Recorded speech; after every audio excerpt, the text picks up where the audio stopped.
नमस्कार दोस्तों, welcome to Shilpa stitching. आप सभी को गणेशोत्सव की ढेर सारी शुभकामनाएं। बच्चों, हम गणेशोत्सव मनाते हैं, पूरे धूमधाम के साथ मनाते हैं, पूरे जोश के साथ मनाते हैं। लेकिन कभी आपने ये सोचा है कि गणेशोत्सव मनाने की शुरुआत कहाँ से हुई? तो आज के इस वीडियो में मैं आपको बताऊंगी कि गणेशोत्सव की शुरुआत कब, कैसे, कहाँ और किस लिए की गई। तो चलिए आज का ये वीडियो स्टार्ट करते हैं। महर्षि वेद व्यास जी को महाभारत लिखने की प्रेरणा हुई। तब उन्होंने सोचा कि ऐसा कौन है इस पृथ्वी पर जो मेरे वाक्यों को सुनकर, समझकर सही तरीके से महाभारत लिख सकता है। तब उन्हें भगवान श्री गणेश की याद आई, बल्कि उनसे महाभारत लिखने का अनुरोध भी किया। शास्त्रों के अनुसार महाभारत की रचना करने जैसा शुभ कार्य करने से पहले महर्षि वेद व्यास ने न सिर्फ भगवान श्री गणेश को याद किया, बल्कि उनसे महाभारत लिखने का अनुरोध भी किया। भगवान श्री गणेश ने भी महर्षि वेद व्यास के अनुरोध को खुशी खुशी स्वीकार कर लिया, लेकिन साथ ही उनके सामने एक शर्त भी रख दी। भगवान श्री गणेश ने महर्षि वेद व्यास जी से कहा, मैं महाभारत लिखने के लिए तैयार हूँ, लेकिन आपको यह कथा लगातार सुनानी होगी। अगर आप बीच में कहीं भी रुके तो मैं लेखन का कार्य छोड़ दूंगा। इस बात पर महर्षि वेद व्यास ने भी अपनी एक शर्त रख दी कि वह बिना वाक्य को समझे उसे नहीं लिखेंगे। इससे ये हुआ, भगवान श्री गणेश जब तक वाक्य को समझते तब तक महर्षि को सोचने का अवसर मिल जाता। इस तरह भगवान श्री गणेश ने एक छोटी सी गुफा में बैठकर वेद व्यास के मुख से निकली वाणी और वैदिक ज्ञान को सुनकर महाभारत लिखी।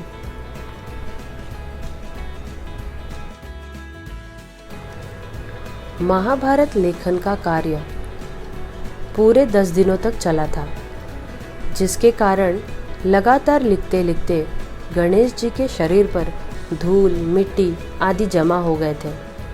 और फिर आखिरी दिन महर्षि वेद व्यास जी ने गणेश जी को पास ही सरस्वती नदी बहती थी, वहाँ ले जाकर उन्हें स्नान कराया, उनका पूजन अर्चन किया, उन्हें उनके मनपसंद भोग अर्पित किए, जैसे फल, मिठाइयाँ, मोदक, लड्डू आदि। और गणेश चतुर्थी यानी गणेश जी का जन्म दिवस। तो ये तो था पहला कारण जो अधिकतर लोगों को पता है। और अब चलिए हम देखते हैं दूसरा कारण, जिसे ज़्यादातर लोग नहीं जानते। साल 1893 में लोकमान्य बाल गंगाधर तिलक ने सार्वजनिक तौर पर गणेशोत्सव की शुरुआत की। तिलक उस समय एक युवा क्रांतिकारी थे। वे एक बहुत ही स्पष्ट वक्ता और प्रभावी ढंग से भाषण देने में माहिर थे। तिलक पूर्ण स्वराज की मांग को लेकर संघर्ष कर रहे थे। वे अपनी बातों को ज़्यादा से ज़्यादा लोगों तक पहुंचाना चाहते थे। इसके लिए उन्हें एक ऐसा सार्वजनिक मंच चाहिए था जहां से उनके विचार अधिकांश लोगों तक पहुंच सके।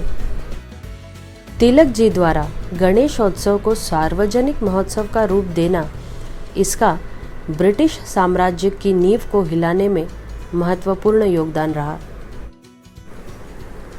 अंग्रेजों की हुकूमत को उखाड़ फेंकने और देश को आज़ादी दिलाने के मकसद से शुरू किए गए गणेशोत्सव ने देखते ही देखते पूरे महाराष्ट्र में एक नया आंदोलन छेड़ दिया।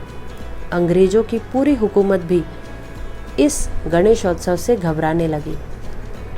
गणेशोत्सव के दौरान युवकों की टोलियां सड़कों पर घूम घूम कर अंग्रेजी शासन विरोधी गीत गाती हैं।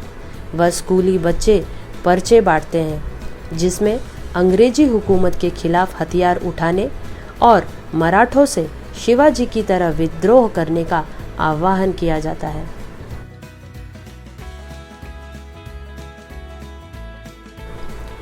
तिलक जी द्वारा सार्वजनिक तौर पर गणेशोत्सव की शुरुआत करने से दो फायदे हुए।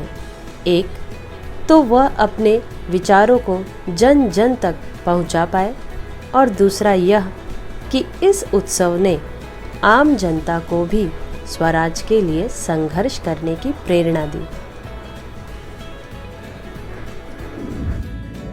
आई होप आज का ये वीडियो और जानकारी आप सबको पसंद आई होगी। वीडियो को लाइक कीजिए, ज़्यादा से ज़्यादा शेयर कीजिए। अगर मेरे चैनल पे आप नए हैं तो इसे सब्सक्राइब कीजिए और बेल आइकन को हिट करना ना भूलिए, जिससे मेरे न्यू वीडियोस के नोटिफिकेशंस आपको मिलते रहें। तब तक के लिए गणपति बप्पा मोरया।